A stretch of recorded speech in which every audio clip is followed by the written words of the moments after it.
So today's demo will be about how to velvet chicken. Yes, I know it's a very strange name, but basically we're talking about tenderizing chicken when we're cooking Asian dishes. So I'm going to go ahead right now and put some chicken here that I've cubed. So it's chicken breast and it's cubed. Doesn't have to be cubed, but I've cubed it for today.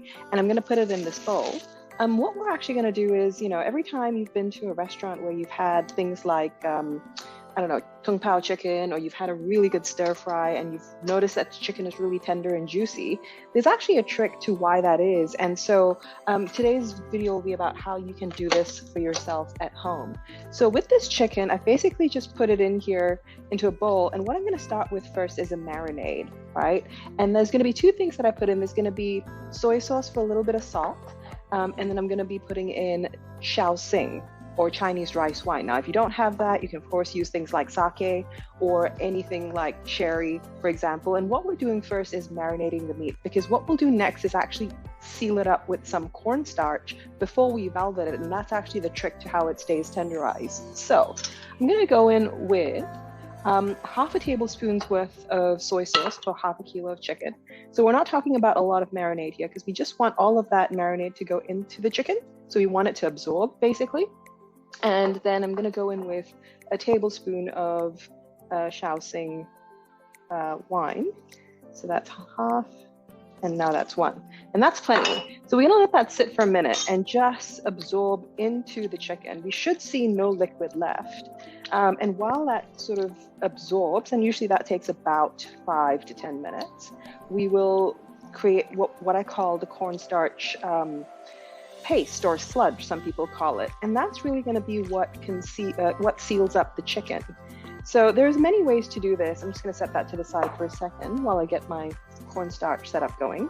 There's very many ways to do it. So I've seen people do this with baking soda. I personally don't like the taste of baking soda, and you can actually just throw it in the chicken and then wash it off after you let it tenderize. You can also do it with egg whites, and so with baking soda it actually tenderizes the chicken, whereas with egg whites and with cornstarch it actually seals the outer layer of the chicken when you velvet it, so that when you actually now add it to a stir fry or kung pao chicken or anything else like that, it's going to actually make the meat on the inside cook with all the flavors we put into the bowl, keep it really moist because it's going to conceal the oil if you're frying it, or the water if you're boiling it, from overcooking the chicken, which again, with chicken breast, you can tend to do that because chicken breast is quite fibrous. So we've got our cornstarch here. I've just put about half a tablespoon's worth in a bowl. And now I'm just going to grab myself about a tablespoon's worth of water. And that, and if you've played around with cornstarch before, you'll know that it is a bit tricky. There is a science to it, and how you can't kind of over stir it, because the more you stir it, the more clumped up it becomes. So I'm just going to really gently stir that around. And I'll look at the bottom to make sure that I've stirred everything in. But once I've done that, and that's why I said let's kind of get the marinade going, because that'll take about 5 minutes for us to get this sludge where it needs to be before we add it to the chicken, to velveting chicken. And as for velveting, there are a few ways to do it. So you can actually either fry it up, or you could stir it up in some, or rather blanch it in some hot water. And so I'll be doing the latter today. So that cornstarch is ready to go. I'll show you the bottom of it kind of doesn't really have any more clumps, so we're good. That won't last though. So we're going to quickly check on our chicken, because as soon as I leave it to settle, it's going to start kind of clumping up again. So this chicken, probably another minute or so. So I'll be back in a second, and then we'll put the sludge in. All right, I'm back. And so you can see here that the chicken's nicely coated. Now it's even gone a little bit brown because of the soy sauce. It's probably still got some liquid in there, but that's okay, because if there is any excess liquid, once we add the cornstarch, we're going to actually remove that when we cook it, so that just in case, just looking at the bottom, you can see that there's a little bit of liquid there, and that's okay. So that flavor is all in there now. Now we're going to actually use this to seal it up. So again, just stirring it one more time to make sure it's actually ready to go in. And so here we go, just pouring that in, making sure that there's no leftovers. And again, we're not dealing with a terrible amount of liquid here, so that's all gone in. That's beautiful. It's exactly what I wanted. We just want to coat it up and leave it to tenderize for probably 20 minutes tops if you want longer, but no more than 30, because that'll do it. It's just about making sure that we allow for some of that cornstarch to, in the same way, if you leave it in the bowl and it sits, it'll start to settle. There'll be like a sediment separation from the water. We want that to happen with the chicken so that it properly coats it before it actually goes into what I'll be doing today, which is blanching with water. And that way, when we actually cook it, it immediately seals the outside and all that flavor stays stuck inside the chicken. And we're not velveting it with water today, which is blanching. Will not cook the chicken all the way through. We're talking 80% of the way through. So, you know, we'll finish cooking it in whatever you add it to later on.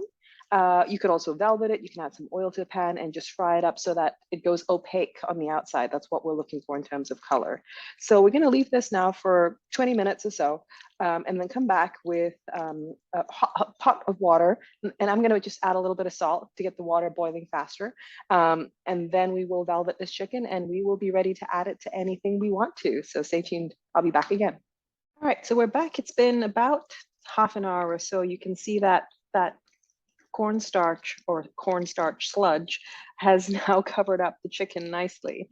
And, you know, there'll still be, as I said, some liquid at the bottom, and I'll show you a quick trick on how to make sure that we don't add that to the water. So what we really want to do here is be able to pick up this piece of chicken like so, and be able to pop that into the water without collecting any of the sludge that's in here. So with that, I'm going to get my pot of water going here with high heat.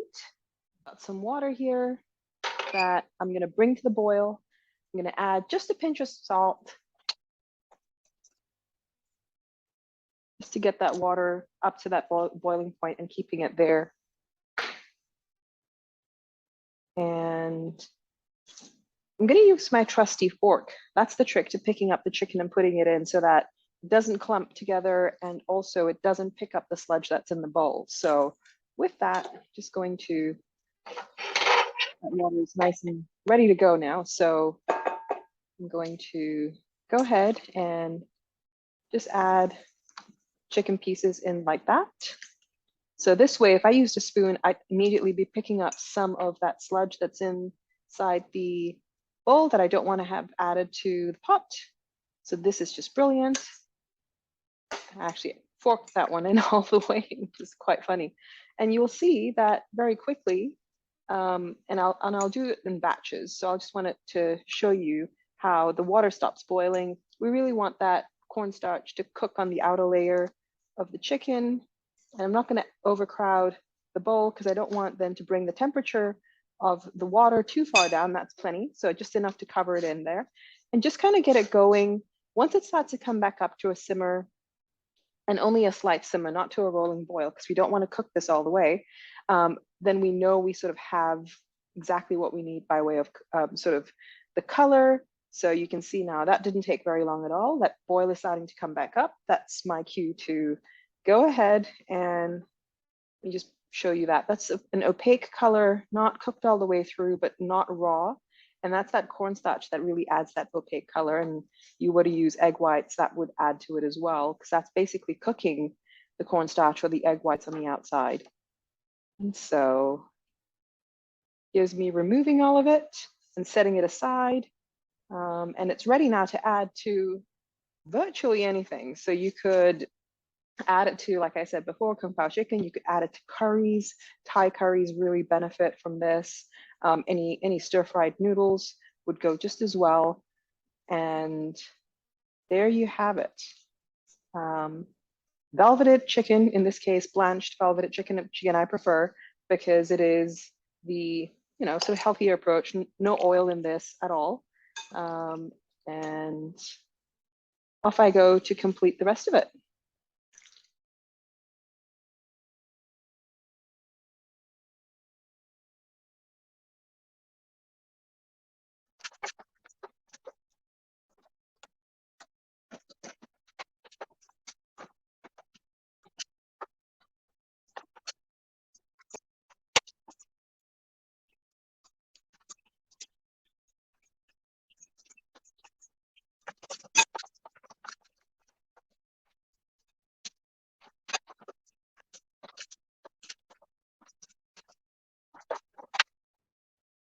So there you go. I did it in 4 batches in that little pot. Of course, you can do it a lot quicker in a bigger pot, but I do like to do it in batches just so that I get it cooking at an even rate. This is the bowl. There's actually no sludge left other than what's sticking on the walls. So even with the fork, I was able to pull out all that meat without that extra moisture, but there really wasn't very much. So those measurements are key. You don't want to end up with too much sludge because then you end up not having very much delicious chicken. You just have a lot of chicken tasting cornstarch marinade, which we don't want when we're velveting chicken. All right, so there we have it. The chicken's all cooked, and you can see at the bottom here, I don't know, maybe it's not coming through on the screen, but there is actually some liquid in there. So I've kept my trusted bowl here just so I can actually remove that liquid. We don't want that liquid staying in there. Now, if you are quite particular about it, you can always sieve the chicken away before actually uh, uh, when you actually remove it from the pot so that you don't end up with that water. But that water is basically just going to create a lot of slushiness that we don't want. So we want that chicken to be quite dry. So let's get rid of most of that water. But yes, so the bowl, as I mentioned, was empty. Our chicken's ready to go. Pretty much can be added to stir fries or curries, but I want to be very clear here. This chicken's probably somewhere between 75 to 80% cooked. Not safe to eat. We want to make sure we actually cook it all the way through when we add it to stir fry. So as it stands, not ready to eat, it's just mise en place to be able to add to our next dish.